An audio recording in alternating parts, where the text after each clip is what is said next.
Hello students, welcome back to my YouTube channel DS Group of Education.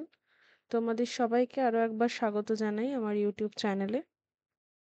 Students, আজকে আমরা মূলত আমাদের unit 3 complete করার পর ইউনিট 4 আমরা স্টার্ট করেছিলাম এবং সেখানে আমরা বেসিক্যালি 6টা পার্টে ডিসকাশন কমপ্লিট করে ফেলেছি। আজকে আমরা যেটা করব, আজকে আমরা বেসিক্যালি যে লাস্ট পার্টটা রয়েছে সেটা ডিসকাস করব।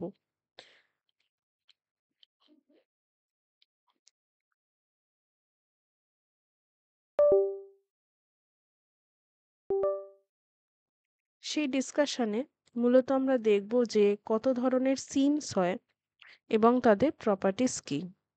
তো চলো শুরু করা যাক আজকের ক্লাস।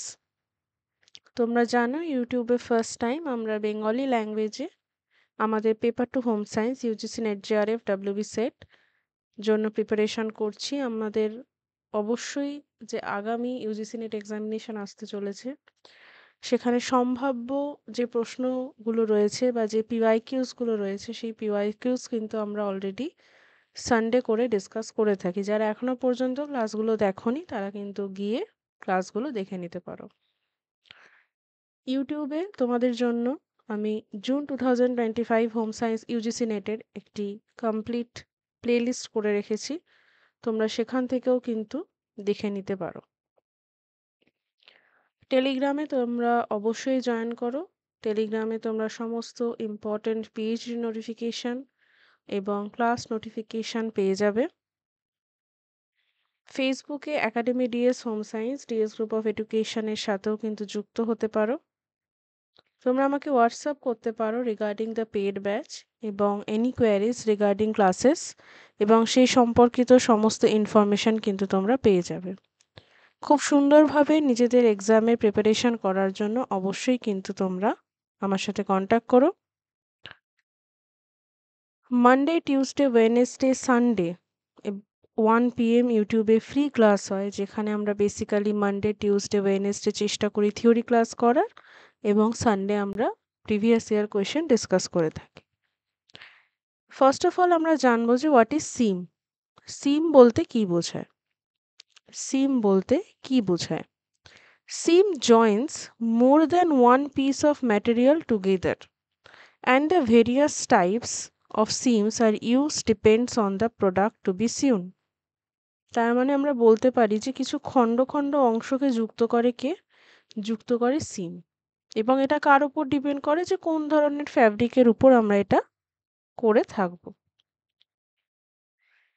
এখানে দেখতে পাচ্ছ এখানে দুটো জিনিসকে জয়েন্ট করা হয়েছে, এখানেও কিন্তু জয়েন্ট হয়েছে। এখানে মোটামুটি 4টে জিনিস জয়েন্ট হয়েছে, মানে এপাশে দুটো রয়েছে এবং এপাশে দুটো রয়েছে এবং এইভাবে কিন্তু এই জয়েন্টসগুলো হয়ে থাকে। স্টিচিংটা কিভাবে হয় সেটাও কিন্তু ছবিতে দেখানো রয়েছে। এই যে সিমস রয়েছে, বলছে যে কোন কোন ফ্যাক্টরস রয়েছে যেগুলো strength and extensibility of a stitch লাইনকে, যেটা সিম হয়, তাকে এফেক্ট করে থাকে। প্রথমত স্টিচের ডেন্সিটি, ঠিক আছে, যে সেলাইটা আমরা করছি তার ঘনত্ব। তারপর হচ্ছে থ্রেড টেনশন, ওকে, তার মানে যে সিভিং মেশিনটা আমাদের রয়েছে, যে সেলাই মেশিনটা রয়েছে, তার যে থ্রেড টেনশন সেটা। এছাড়া যে ধরনের সুতো আমরা ব্যবহার করছি তার প্রপার্টি কেমন বা সেটা কি দিয়ে তৈরি, এবং ফ্যাব্রিক ইন্টিগ্রিটি, এই সমস্ত জিনিস কিন্তু প্রয়োজন হয়। Class 1 super imposed seems. এই সুপার ইম্পোজড সিমস কি? এটাকে বলা হয় ক্লাস 1 সিম। এটা বেসিক্যালি দুটো বা তার থেকে বেশি পাইলিংয়ের ক্ষেত্রে যুক্ত হয়ে থাকে, ঠিক আছে। They are stitch near the edge with one or more rows of stitching. The rows of stitching may be sewn simultaneously or consecutively, তার মানে পাশাপাশি হতে থাকে, যে আমরা দেখতে পাচ্ছি। আর কি বলছে যে superimpose seams are the most basic and easiest to produced of all the seam type. যত ধরনের সিমের টাইপ আছে তার মধ্যে এটা সব থেকে বেশি ইজিলি ক্রিয়েট করা যায়। দেখো কত সুন্দর দুটো জিনিসকে আমি জয়েন্ট করে এটা তৈরি করতে পারছি। এখানে কোনো এক্সট্রা বিষয় নেই।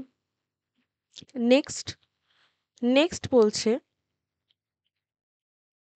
যে frequently used in many areas of garment construction as well as for numerous other civil products in the market. ওকে, তাহলে সবথেকে ইজিয়েস্ট সিম যদি আমরা বলি সেটা class 1, that is superimposed seam. Typical areas of garment wear superimpose seams are used, কোন কোন জায়গায়? Pair of jeans, side seam on the blouses, shirt, trousers, এই সমস্ত জায়গায় কিন্তু ব্যবহার করা হয়ে থাকে। এছাড়া জিপস অ্যাটাচ করার জন্য, ট্রিম করার জন্য ব্যবহার করা হয়ে থাকে। Fabric edges would usually be overlooked in order to prevent the material from fraying. The seam is durable and is easy to produce as it only involves one fabric placed upon of another. এই যে piling কথাটা রয়েছে, আমরা দেখতে পাচ্ছি যে দুটো বিষয়কে জয়েন্ট করে, তাই না? অনেক সময় দুটো কাপড়কে আমরা জয়েন্ট করে একটা নতুন ডিজাইন ক্রিয়েট করে থাকি, যে জয়েনিংটা হচ্ছে মেনলি সেটাই হচ্ছে সিম। এবং এটা যে ফার্স্ট টাইপ অফ সিম রয়েছে সেটাই আমরা দেখলাম যে খুব ইজি, কিন্তু এর একটা ডিসঅ্যাডভান্টেজ রয়েছে। কি ডিসঅ্যাডভান্টেজ? এই সিম যেটা হয় তার যে স্ট্রেংথ হয় সেটা খুব লিমিটেড হয়, ঠিক আছে? এবং এটা কমপ্লিটলি কিন্তু ডিপেন্ড করে তুমি কোন ধরনের সুতো ব্যবহার করছো। তুমি যদি লং ডিউরেবল একটা সুতো ব্যবহার করো, সেটাকে তুমি যখন স্টিচ করছো ওটা কিন্তু একটা ছিঁড়ে যাওয়ার টেন্ডেন্সি থাকে। তো সুপার ইম্পোজ সিম থেকে আমরা কি শিখলাম? যে এটা সবথেকে ইজি ওয়েস্ট ওয়ে হয় এবং খুব বেসিক সিম হয়, এবং এটা কোথায় কোথায় ব্যবহার করা হয়? জিন্সে, সাইড সিম যেগুলো হয় ব্লাউজে, ট্রাউজার, শার্ট, এই সমস্ত জায়গায়। ক্লাস টু ক্লাস টু হচ্ছে ডাবল ল্যাপ সিম। এই ডাবল ল্যাপ সিমটা কি? একটা কাপড় আমি এইভাবে দিলাম, তার মধ্যে আবার আর একটা কাপড় আমি এইভাবে দিলাম। এইভাবে যে সিমটা আমরা ক্রিয়েট করছি সেটা হচ্ছে আমাদের ডাবল ল্যাপ সিম। ডাবল ল্যাপ কেন বলছে? এটা ১ নাম্বার, এটা ২ নম্বর। এই ১ এবং ২ কে একে অন্যের ওপর ল্যাপড করা হয়েছে, তার মানে শুইয়ে দেওয়া হয়েছে। That's why it is termed as the double lapped seam. এই যে ডাবল ল্যাপড সিম রয়েছে, এর কি কি বিষয় আমরা দেখতে পাই? এটা দুটো বা তার বেশি পাইলিং থাকে ল্যাপ টুগেদার, ওভারলেড হয়, প্লেন হয়, ফোল্ডেড হয়। They are secured with one or more rows of stitching, তাই না? এখানে দেখো, যেটা সুপার ইম্পোস্টের ক্ষেত্রে আমরা দেখেছিলাম, আমরা যদি এপাশ থেকে বা এপাশ থেকে টান দিই ছিঁড়ে যাওয়ার একটা টেন্ডেন্সি থাকে, বাট এক্ষেত্রে কিন্তু বিষয়টা সেরকম হয় না। এখানে সেই সম্ভাবনাটা কিন্তু অনেকটা কম। বলছে one of the most common double lap felt seam with two or more rows of stitching. This provides a strong seam with fabric edge protection. তার মানে ফ্যাব্রিকের যে ধারগুলো থাকে, এজ ইন দ্য সেন্স ধার, সেই ধারের প্রোটেকশন কিন্তু দিয়ে থাকে।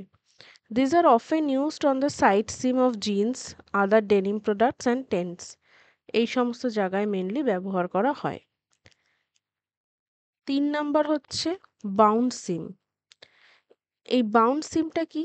দেখো ছবিতে কিন্তু বোঝা যাচ্ছে বাউন্ড সিমটা হচ্ছে অনেকটা একটা পাইপ টাইপের ক্রিয়েট করা হয়েছে, ক্রিয়েট করে মিডল থেকে সেলাইটা কিন্তু করা হচ্ছে। ওকে, আমরা যেরকম জিপিং এর ক্ষেত্রে দেখে থাকি, তাই না?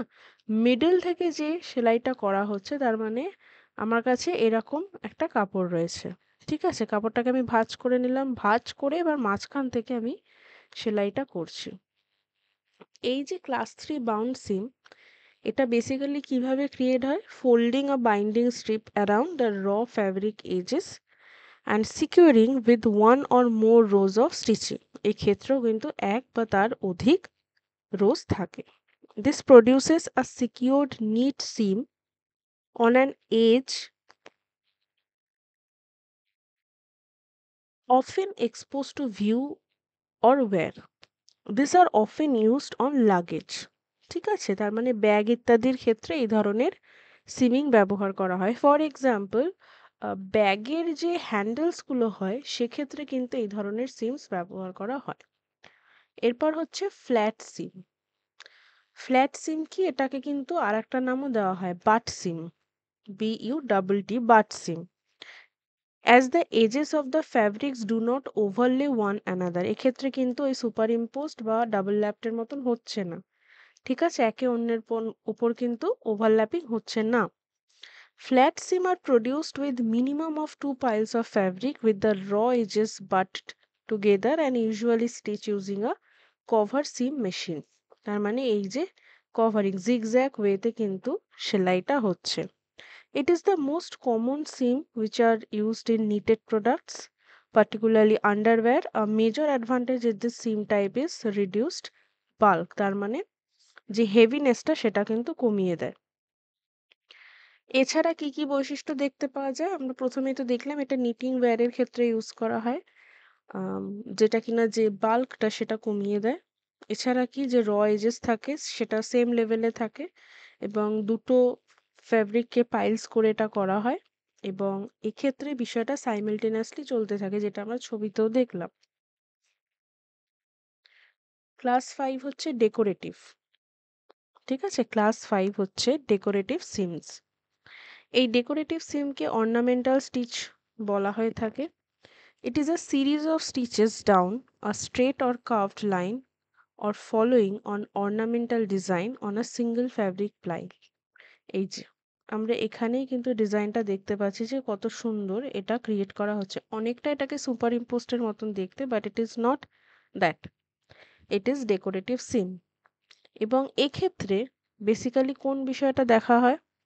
বলছে one or more folded or plain plies of fabric and এটা পিন টাক্স অ্যান্ড চ্যানেল সিমসের ক্ষেত্রে ইউজ করা হয়, যেটা আমরা ৩ নাম্বার বা ক্লাস 3 এর ক্ষেত্রেও দেখেছিলাম যে ব্যাগের যে হ্যান্ডেলসগুলো হয় সেক্ষেত্রেও কিন্তু এই ধরনের সিম ব্যবহার করা হয়। ক্লাস 6 এজ ফিনিশিং, ধারগুলোর জন্য মূলত এটা করা হয়। ইন্টারলকিং এর মতন অনেকটা এরকম দেখতে হয়। এটাকে বলছে নিটনিং স্টিচ। কেন নিটনিং? তার মানে লাস্টে বিষয়টাকে একটা ক্লিয়ার কাট দেওয়ার জন্য ব্যবহার করা হয়।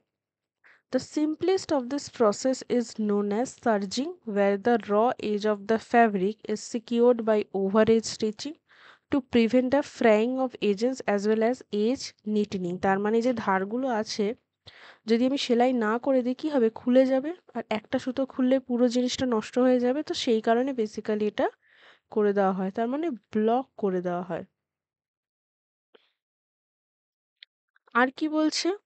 এখানেও কিন্তু plain or folded fabric plies use করা হয় এবং এটা কোন ক্লাস স্টিচ ইউজ করা হয়? 500। ওকে। ক্লাস 7 হচ্ছে এজ স্টিচড সিম। এই এজ স্টিচ সিম কি? এটা হচ্ছে বেসিক্যালি কি করা হয়, একটা অন্য পোর্শনকে অ্যাড অন করার জন্য। এতক্ষণ আমরা কি দেখছিলাম যে একই জায়গার কাপড়, সাপোজ হাতার কাপড় বা আমরা বডিজের কাপড়, তো একই কাপড়কে আমরা দুটো অ্যাটাচ করার জন্য এটা ব্যবহার করছিলাম। বাট এজ স্টিচ সিমের ক্ষেত্রে কি হচ্ছে, সেটা কিন্তু হচ্ছে না। দুটো আলাদা আলাদা কম্পার্টমেন্ট থাকতে পারে। সাপোজ এখানে বডির পোর্শন রয়েছে, এখানে আমি হাতা জয়েন করব, তো এখানে কিন্তু আমি এই ধরনের সিমটা ইউজ করতে পারি। বলছি elastic braid inserted onto the edge of the ladies briefs, যেরকম এটা দেখানো হচ্ছে। This kind of seam requires two components. ঠিক আছে, যেটা বেসিক্যালি বলা হচ্ছে লেস ইউজ অ্যাড করার সময়, ওই যেটা আমরা ব্লাউজ বা চুড়িদারের পিছনে যে লাটকান যেটা হয়, যে লেস যেটা হয়, সেটা বেসিক্যালি অ্যাড করার সময় এই ধরনের সিমটা কিন্তু ব্যবহার করে থাকি। ক্লাস 8, ক্লাস 8 হচ্ছে এনক্লোজড সিম। তার মানে একটা সেলাই করার পর ওটাকে কিন্তু আবার এরকম জিগজ্যাগ ওয়েতে অ্যাটাচ করেছে। এই যে দেখতে পাচ্ছ এটা, আর একটু জুম করে দেখে নেবে, এখানে কিন্তু বিষয়টা তাই করা হয়েছে। বলছে only one piece of strip of fabric is turned on both edges. The general application of enclosed seams could be found on belt loops or belts for which a folder attachment can be done on the machine, যেটা এখানে দেখানো হয়েছে। ঠিক আছে, এটা basically কি বলছে, one ply fabric যেগুলো হয় সেই ওয়ান প্লাই ফ্যাব্রিকের ক্ষেত্রে ইনক্লুড করা হয়। বেল্টের যে লুপসগুলো হয় সেখানে কিন্তু এটা ইউজ করা হয়। So this is all for today. I hope আজকের ক্লাস তোমাদের ভালো লেগেছে। ক্লাস সম্পর্কিত যদি কোনো ডাউট থাকে তোমরা অবশ্যই আমাকে কমেন্টে জিজ্ঞেস করতে পারো, এবং যে দুটো ইউনিট হয়ে গেছে আমাদের ইউটিউবে, ইউনিট 3, ইউনিট 4, সেখান থেকে যদি কোনো নতুন টপিক তোমাদের জানতে ইচ্ছে করে, তোমরা যদি ওই সম্পর্কিত ভিডিও চাও, তাহলেও কিন্তু আমাকে কমেন্টে জানাতে পারো। পেড ব্যাচ রিগার্ডিং যদি কোনো ডাউট থাকে তোমরা এই নাম্বারে আমাকে হোয়াটসঅ্যাপ করে জানতে পারো। অলরেডি আমার একটা ব্যাচে কিন্তু পেড ব্যাচের অনেকটা কমপ্লিট হয়ে গেছে, আর মাত্র 2 কি 3টে ইউনিট বাকি রয়েছে পেপার 2 এর। এবং পরবর্তী সময় যদি আরও পার্সোনালাইজ তোমাদের টিউশনের প্রয়োজন হয়, তোমরা কিন্তু আমাকে প্লিজ এই নাম্বারে হোয়াটসঅ্যাপ করে কোয়েরি করতে পারো। টেলিগ্রাম গ্রুপে অবশ্যই জয়েন হয়ে যাবে, এবং ইউটিউব চ্যানেলকে যদি এখনও পর্যন্ত সাবস্ক্রাইব না করে থাকো অবশ্যই সাবস্ক্রাইব করবে। So thank you for watching and keep studying.